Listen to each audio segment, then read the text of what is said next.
This is the White Coat Investor Podcast, Milestones to Millionaire, celebrating stories of success along the journey to financial freedom. Here is your host, Dr. Jim Dolly. This is Milestones to Millionaires podcast number 16, paid off $260,000 in 2 years. We want you to be successful. And so we're going to give anyone who refinances more than $100,000 in student loans through the WCI links at whitecoatinvestor.com/student-loan-refinancing free access to the White Coat Investors flagship course, Fire Your Financial Advisor. Not only will you continue to get the amazing cash rebates that we have negotiated from these lenders, but you will also get another $799 in value. Create your own financial plan with the help of the White Coat Investor. Offer is valid for loan applications started on May 1st, 2021 or later. After refinancing, to claim free course enrollment, visit whitecoatinvestor.com/refi-bonus. All right. Our sponsor for this podcast is the Physicians Executive MBA at Auburn University's Harbert College of Business. They're inspiring physicians to manage the business of healthcare. Auburn's flexible physicians-only program lets you earn your MBA without taking you away from your patients. This 21-month program blends innovative distance learning with 5 short on-campus residencies. To learn more, visit www.auburn-pemba, that's PEMBA.com. We got a great guest on today. This is a urologist. Let's get him on the line.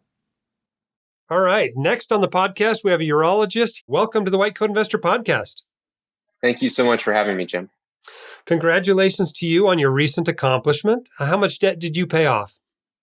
I had about 260,000. 260. Well, that beats 620, right? Although we would have been really impressed with definitely. 620. There's definitely docs out there with that. How long did you take to pay that off? 2 years. 2 years. And what was your average income or range of income over that time period? Combined with my wife, it was about 700, 720. So pretty good income. And you wiped it out pretty quickly. Yeah, after taxes, much less. I know how that goes. And how'd you do it? I think the big thing was, we were just both on the same page about it. And to both of us, getting rid of our student debt was a big priority. We did a lot of the things you preach, maxed out the 401ks, the Roth IRAs, 457s first, but then everything else, minus, the expenses, went towards paying off debt. Did you feel like you held your expenses down in order to pay that off so quickly, or do you feel like you bought everything you wanted to and still were able to pay it off? No, we definitely didn't buy everything we wanted to. I'm a big cyclist. I race bikes, and so for me, kind of a prize at the end was once I got them paid off, I could upgrade to the bike I wanted, for example. So we definitely, we kind of set goals, and there are a few small rewards here or there, but for the most part, we never really set a budget. We just, paid the expenses, put the money in retirement accounts, went at the loans first, and then, there was some left over. So tell us about the bike. Carbon fiber, disc brakes. What'd you get? Of course, both. Very nice. Definitely. Very nice. So looking back to a couple of years ago, and you just said, we're going to pay this off.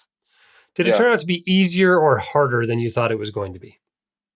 I think at times it was easier. At times it was harder. Certainly, when the pandemic hit, for example, that definitely ate into the bonuses and ability to work more and generate more RVUs, right? So we had to re-strategize sometimes. So I think having the flexibility and negotiating ahead of time to have flexibility, or having a side gig or something like that, can help you achieve those goals when things go sideways. For example, I had the ability to get paid extra for taking extra call. So March, April, May, June, I took call almost every day, for example. So that's a lot of call. I hope it wasn't too burdensome. Calls all night, every night?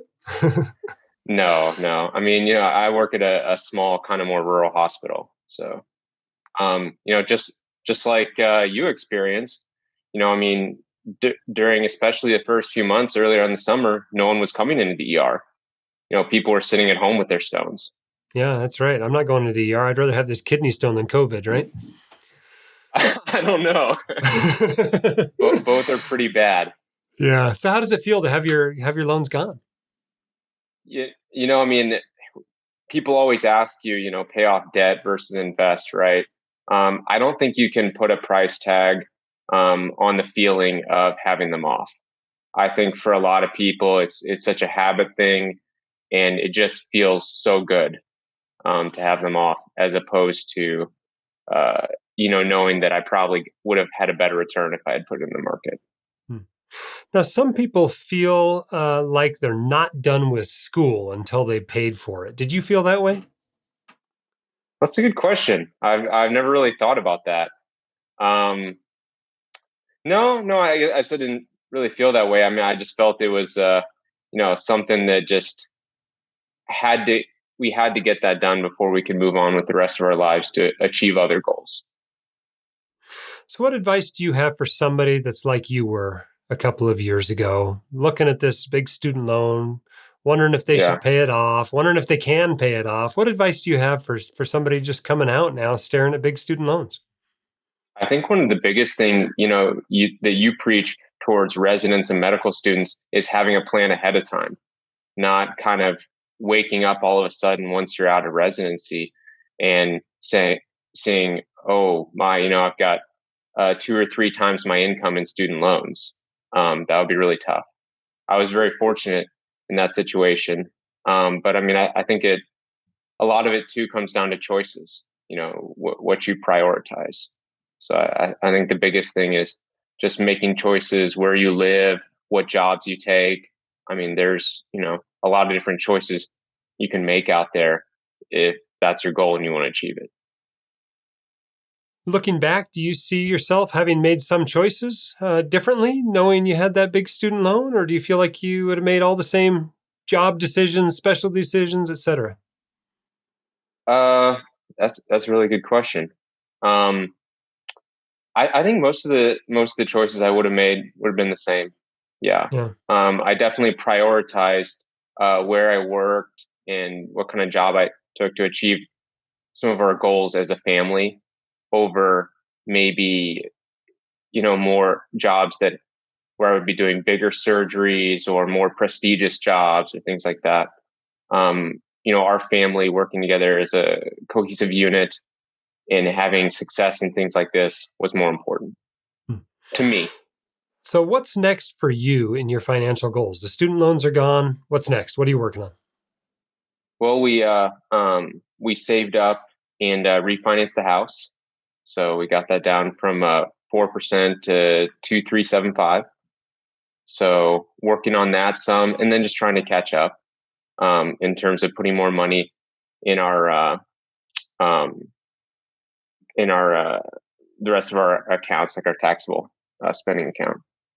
Cool. And riding your new bike. Got to keep training. Yeah, that's right. Even during the pandemic. Did the bike make you any faster?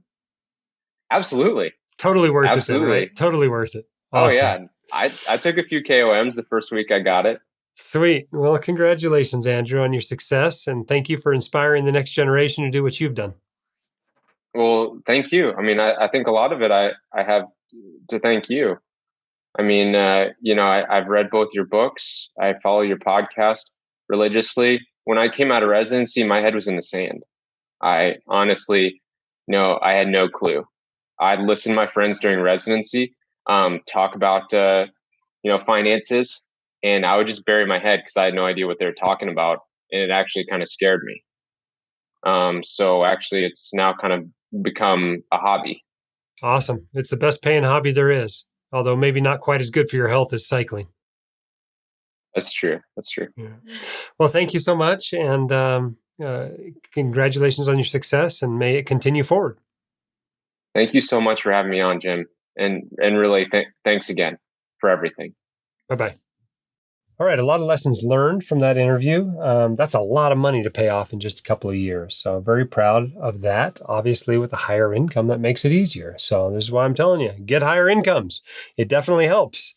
And it's always amazing how big the difference is in incomes in a given specialty. It dwarfs the difference in average incomes between specialties for sure. I love the approach of maxing out retirement accounts and then throwing everything else out at the loans. I love the ability to really take advantage of COVID and actually take more call during COVID. I also love that he had a plan to, pay these off before he even got out of residency and really hit the ground running and knock it out. I love that, he took time to really still buy the things he really wanted, like the bike, right? And take advantage of that and really use it as a reward, kind of, a carrot hanging out there, if you will, to get the loans paid off. And so pretty awesome. Great to hear that inspiring story from this listener. And I hope that's inspiring to you to pay off your own student loans. If you would like to share your story on the Milestones to Millionaire podcast, you can apply for that. It's at whitecodeinvestor.com/milestones is where you apply for that. Is that right, Cindy? Did I get that right? Yep. /milestones. Yep. And it's great. So we love to have you on, highlight your particular milestone, your particular financial achievement, and use it to inspire others to do the same.